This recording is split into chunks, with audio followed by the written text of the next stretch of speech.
sees the means of production, and the like and subscribe button.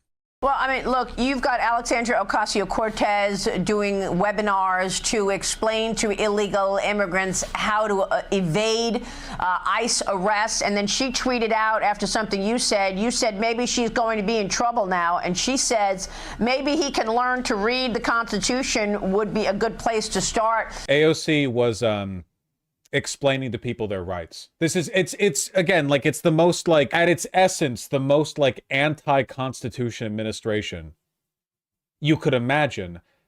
They're literally saying, like, maybe AOC should be arrested for explaining to people what their legal rights are. She's continuing her resist efforts against your efforts, Tom. Like, I forgot more about the Constitution. Here's Newsweek covering it, okay? Alexandria Ocasio-Cortez under investigation over illegal migrant video. Border czar Tom Homan suggested Rep. AOC is being investigated by the DOJ for potentially impeding immigration enforcement law. Really? That sounds pretty serious. So we're going to start jailing political opponents. They are literally trying to do that at the moment with all the lawsuits and charges they're throwing out with vis-a-vis sanctuary cities and states. Ocasio-Cortez hosted a live webinar on Wednesday advising migrants in her congressional district about their rights if they come into contact with ICE agents looking to deport them. That's what she did. Like, that's their description, even Newsweek's description right there. Let me try to find a do not open your door. AOC advises illegal immigrants on how to evade ICE. Can we get like a recording of the webinar? Here. Webinar video. Webinar video? Do we believe in recording? Tonight we'll be covering important information about your rights when interacting with ICE, as well as information on how our office can assist New York 14 constituents. So maybe AOC is going to be in trouble now, but I need the AOG to opine on that. But because impediment is impediment, in my opinion. I'm not a prosecutor, but we need some further guidance on that. But Border czar Tom Homan suggested I need the AOG to opine on that, but because impediment is impediment, in my opinion. I'm not a prosecutor, but we need some further guidance on that. So, to be clear, AOC's office did indeed post a webinar Wednesday on Facebook. That webinar guided migrants on what their rights were and advised them on how to deal with ICE. Ocasio-Cortez responded to Homan on Blue This Sky, is a very writing, strong accent. Maybe she's going to be in trouble now. Maybe he can learn to read. The Constitution would be a good place to start. Attorney General Pam Bondi is also wielding the power of the law on sanctuary cities. Earlier this month, she announced lawsuits against Chicago, Cook County, and Illinois. The DOJ says that these sanctuary cities inhibit federal law enforcement from doing their job. Hate states' rights. Hate states' rights. I asked the Attorney General, at what point is it impeding and what point is it not impeding? So I'm simply, as a border czar, asking the Office of the Attorney General, where does it draw the line? So we make sure we give ICE agents the proper standard when they go to these homes. They don't open the door. At what point can you open the door? At what point can't you open the door? Mm-hmm. So we just want to be sure that ICE officers are doing the right thing. So this is about talking to Attorney General, because every Attorney General interprets things different. What is your interpretation of impeding? Where's that line at? I think it comes across as really weak for this administration, for this like really gunned up infinite power border czar to basically go from like news interview to news interview whining about one representative in one constituency sharing a webinar like explaining to people what their constitutional rights are, you know? Like, it's extremely dictatorial for him to literally just be saying like, we should look into whether it's illegal for people to know their rights. Like, that's a very straightforwardly awful thing. But it just comes across so weak. Why the f is he saying this to the media rather than just getting the DOJ to slam AOC for the legal thing that she's doing, you know? It kind of comes across like they're just looking to like stir controversy, but this isn't the controversy they should be stirring, you know? Like, I don't know. I feel like it draws the wrong kind of attention. Like, you're picking a bad fight here. Is AOC in hot water over webinar on evading ICE? If ever a news article or video opens with a question, the answer is no. When one of these things comes to your backyard, you can resist. And what that happens over millions of people is that you generate enough friction that they cannot go as fast as they want to go. Make sure that you are slowing down this system. AOC's office advising migrants on how to avoid deportations. By following your legal rights. That was a live webinar. Trump border czar Tom Homan now issuing a warning to AOC. I sent an email today to the Deputy Attorney General. At what level is that impeachment? This is is this the third media appearance he's had where he said this? Dude, don't you have a job? How much time are you spending calling into Fox News? Is that impeding our law enforcement efforts? That's two Fox News interview and one Fox Business interview.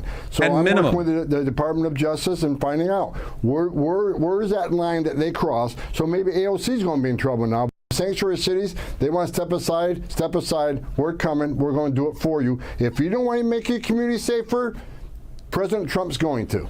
Congressman Carlos Jimenez from House Homeland Security joins me now, and it's great to have you on this topic because... Dude, keep bringing it in, honestly. You know, if they were going to go off of anyone for this, AOC would be the best one. Widely loved by Democrats, actually competent and charismatic, knows how to win the media attention a little bit. Hispanic. And keep in mind that the biggest, like demographically, the biggest chunk of the electorate who are threatened by these ICE crackdowns are Hispanic people. So having a Hispanic woman be a very visible target, you know, by the dictatorial administration going after her, letting make sure people know their rights, you know, I feel like she could do a good job, like making herself a martyr. I don't think they're actually going to go after her, though. I don't think they have the sauce. What charges would they even bring? You watch that video and think, shouldn't she be watching for the safety of her constituents? She's actually advising people who broke the law to come into this country to now break the law not breaking the law. Those are their legal rights. If and when they are approached or apprehended. Look at literally saying, advising these undocumented immigrants to break the law while showing a document saying you have the right to remain silent. Don't give false documents. If they ask to voluntarily search you, you do not have to give them permission. Like this is unlawful advice, okay? It's like jury nullification. It's not like technically illegal, but they get mad at you if you know it. Yeah, I saw that and I found it very, very troubling that that a fellow congressperson would say that and then tell people that when there are ICE agents, agents of the law, coming in to do their job, that somehow you need to resist and resist and resist. That's not what we do. We're lawmakers. We're not lawbreakers. And so one of the things that I'm looking at now is, look, we also get, security clearances and briefings, et cetera. I think now that we're going to have to take a look at her security level and her security clearance, because this is like the answer you get when you have nothing to say. So you're just, I think they should look into her and like see if she's like a threat to this country or like an enemy agent. Security clearances should be revoked. They should like send the army over to arrest her, and like Gestapo has answer. Well, it's like they need an answer for him, but like they all know this is legal. They know they're lying. So he's just like, well, sure, why not? Like, it's Fox Business, which I think might actually have like a lower median IQ of viewership than Fox News, because people who watch Fox Business might fit that midwit category where they think they're smart enough to like keep track of the stock market or something. See if she has any links to Tren de Aragua. Exactly. could she be using that information also to aid and abet illegal migrants that are trying to evade the law? That's really troubling, and I think she can get herself in hot water with this one. Absolutely. Then, of course, you've got Sanctuary City, New York City Mayor Eric Adams announcing today he is going to work with ICE. Let's watch this. When I sat down with him, I saw the cop. Right, where Tom Homan was literally like looked Eric Adams in the eye and was like, yes, we are exchanging a quid pro quo where we drop the federal investigation against you for corruption, and in exchange, you will let ICE into the city. Which, and by the way, have they yet found someone to officially drop that case from the DOJ? Has the DOJ found someone willing to actually drop the case yet? They did? Okay. Had to happen eventually. Andrew Sullivan, a Justice Department in turmoil, moves to dismiss Eric Adams' corruption case. I don't even see them naming the person who did it. Well, whatever. And immigration enforcement as you ever know. I mean, I had to educate her during congressional testimony that entering the country illegally is a crime. So, whatever. But what she needs to do is read the statutes enacted by Congress. Title 8, United States Code 1324, United States. Title 8, United States Code 1324 and 25. That's what she needs to read, because it's illegal to enter this country. It's a crime to enter this country illegally. Not only that. Always obsessed with the pictures they use of AOC, because like she is a conventionally attractive woman, so in order to make her look scary, they have to like frame her face in shadow, or she has to look like slightly intense or whatever. You know, that when you harbor and conceal and impede law enforcement, that's a felony. So what she's doing, she says she's, educating them as to the constitutional rights, and we all know they got constitutional rights. But what she's really doing, you and I and the rest of the country knows, she's trying to teach them how to evade law enforcement. Now, pretty clearly giving the game away, like where he's literally admitting it. He's like, yeah, we know all she's doing is teaching them their constitutional rights, but that's inconvenient to us. We're acknowledging that she's not doing anything illegal. It should, again, just a reminder, they always know they're lying, I guess. Like literally just admitting, yeah, we know they have those rights. Okay, then what's the issue with them learning them? I just said, we're out of the gate, we're concentrating on public safety threats, national security threats. So she's educating those in the country illegally, with a significant criminal conviction, public safety threat. This is, of course, not true. She's just talking to undocumented people, not people who have been convicted of any crimes or represent any public safety threat. Open your door, don't talk to ICE. Here's how you invade law enforcement. Let's hope she's not educating the next person who gets out and murders a young college student in Georgia. I mean, these are bad people we're looking for. So she can call it education all she wants, but we all know it's about evading law enforcement. These people, I mean, this logic applies to teaching any person their rights, citizen or non-citizen. Like, if your argument is you shouldn't teach people their constitutional rights because it makes the police's job harder, which makes it harder for police to investigate and arrest dangerous people, that's an argument against anyone knowing their rights. You know, and just another way of showing, like the authoritarian will use the weak link in society to erode everyone's rights. Do you think the average German citizen had more rights in 1944 than they did in 1932? Like, you think the average citizen, just the average Aryan citizen of Germany, was like more free then? God, no, absolutely not. All their 14-year-olds were being sent over to Stalingrad. They whisper so much as a word of criticism of the government, and their ass is getting shot and thrown in a ditch, turning on their neighbors, their family. God, no. But you go after the weakest link. People might not be willing to go after, like, Medicaid on its own, but if the government is like, hey, did you know black people are taking advantage of Medicaid or whatever? That's the whole welfare queen bit, you know? Have been ordered removed. The people we're looking for right now have final orders. They're criminals. They're in the country illegally. A judge has ordered them removed. They become a fugitive. And these are the folks he's helping.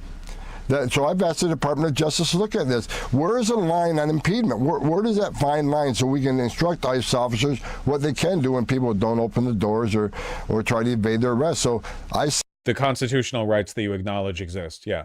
That's like the third interview where he's like, I've asked the DOJ. Okay. Simply ask DOJ, give me a legal opinion, because every Department of Justice will interpret things differently. What is the legal opinion on impediment? And we'll see what happens. How significant are the businesses that the dangerous cartels have started up in America? I'm talking about the human trafficking businesses, the safe houses in several cities in this country, and the stash houses, as well as the drug cartel business. How significant has that business become that the drug cartels are running inside America? But the drug cartels are like a Fortune 500 company. Some of these drug cartels, the Jalisco cartel, they're operating in 43 nations, 43 different countries around the globe. They used to be, back in my day when I was an agent, they were responsible for, smuggling drugs into the United States and to our major cities, and it'd be distributed by local gangs. Now they have. It's kind of crazy that social democracy under FDR was allowed to thrive in America in an era when organized crime ran basically every major city, you know? Like, organized crime used to be so thoroughly present in American society. You go to Philadelphia, Chicago, New York, God, Las Vegas, when it was off the ground, and it's like, yeah, they're all mob. It's all mob shit all the time, you know? And over time, all those, those mob-run businesses, they kind of got pushed back or officially incorporated or whatever, and you sort of, you know, you move past that. Nowadays, it's like, yeah, there's still organized crime in America, but like, holy shit. Can you imagine having to deal with it back when it was in its prime? The way they talk about it. Anyway, are they done bitching about AOC? A footprint never made. Has allowed you to get tougher on them because he has deemed them organizations. Absolutely. President Trump. Look. A dangerous activist should not be allowed in Congress. AOC needs to be arrested and held accountable. She needs to go to jail. Treason. Arrest her. Remove her from Congress. AOC should at least lose her job and go to jail. Arrest AOC. Arrest her for aiding and abetting. Arrest her and put her in jail. We need like a Maoist cultural revolution in America. And I'm not going to elaborate, you know? I'm not saying Pol Pot had any good ideas. I'm just saying, like, what do you think like reverse Pol Pot would look like? You go from the cities into the countryside, you execute everyone who doesn't wear glasses, and you're like, oh, you're a farmer? That's great. You're going to do data entry work now, you know?